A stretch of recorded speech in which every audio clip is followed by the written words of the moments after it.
மனிதனை இறைவன் சோதிக்கக்கூடிய சோதனைகளில் மிக முக்கியமான அடிப்படை சோதனை பயத்தை கொண்டு ஒரு மனிதனை சோதிப்பது. நஷ்டம் ஏற்படும் போதோ, இழப்புகள் ஏற்படும் போதோ, தோல்விகள் ஏற்படும் போதோ முதலாவது அவனுடைய உள்ளத்தில் வருவது பயம்.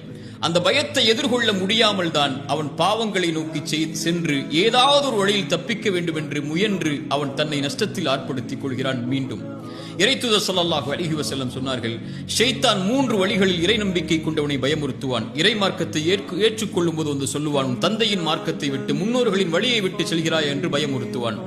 இறைவனுடைய வழியில் இறைவனை வணங்கக்கூடிய மக்கள் இருக்கக்கூடிய ஊரை நோக்கி ஹிஜ்ரத்தை மேற்கொள்ளும் போது வந்து சொல்லுவான், உன் ஊரை விட்டு செல்வத்தை விட்டு பிரிந்து செல்கிறாயா என்று பயமுறுத்துவான். 3வது இறை வழியில் போராடச் செல்லும் போது வந்து சொல்லுவான், இதில் உயிரிழப்புகள் ஏற்படும், உன் மனைவியை பிரியக்கூடிய நிலை ஏற்படும் என்று பயமுறுத்துவான். இந்த 3 பயத்தையும் உடைத்தெறிந்து யார் இறை வழியில் போராடி மரணிக்கிறாரோ அவருக்கு சொர்க்கத்தை இறைவன் கட்டாயமாக்குகிறான் என்று இறைத்தூதர் ஸல்லல்லாஹு அலைஹி வஸல்லம் சொன்னார்கள். சோதனைகளின் போது, கஷ்டங்களின் போது, இருள்களின் போது ஏற்படக்கூடிய பயம்தான் ஒரு மனிதனை நிலை தடுமாறச் செய்கிறது. மூசாவின் தாய் பயந்தார்கள், ஃபிரௌன் உடைய கரத்தில் இந்த ஆண் குழந்தை கிடைத்தால் அறுத்து விடுவான் என்று.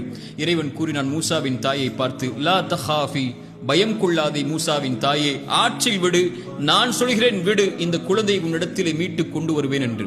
எந்த ஃபிரௌனுடைய கரத்தில் கிடைத்தால் அறுத்து விடுவான் என்று பயந்தார்களோ அதே ஃபிரௌனுடைய கரத்தாலேயே மூசாவின் தாய்க்கு அந்த குழந்தையை கொடுக்க செய்தான் இறைவன், இல்லையா?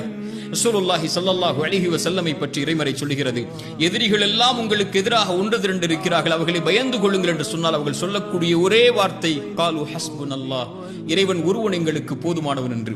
மூசா ஹாரூன் ஃபிரௌனிடத்தில் இறைமறை செய்திகளை எடுத்துச் செல்ல பயந்தார்கள். இறைவன் சொன்னான், லா தஹாஃபா, பயம் கொள்ளாதீர்கள் மூசா ஹாரூன், உங்களோடு கேட்பவனாக பார்ப்பவனாக இறைவன் இருக்கிறான் எடுத்து சொன்னார்கள். ஆனால் ஒன்றை மறந்து விடாதீர்கள், அதுதான் நம்முடைய வாழ்வில் ஏற்படக்கூடிய பயத்திற்கும் மருந்து. வலா தனியா ஃபீ ذிக்ரி, என் நினைவிலிருந்து விலகி விடாதீர்கள் ஒரு காலம். என்னை பயப்படுங்கள், இந்த உலகமெல்லாம் உங்களை பயப்படும். என்னை பயப்படாமல் உலக காரியங்களையும் வஸ்துக்களையும் எதிர்காலத்தையும் நஷ்டங்களையும் இழப்புகளையும் பயந்து கொண்டிருந்தால், என்னை மறந்து விட்டால் உங்களுடைய வாழ்வு முழுக்க இருளாலேயே சூடப்படும். இறைவனை பயப்படுபவர்களுக்கு எல்லா வழிகளும் எளிதாகும், இறைவனை மறப்பவர்களுக்கு எல்லா வழிகளும் இறுக்கமாகும்.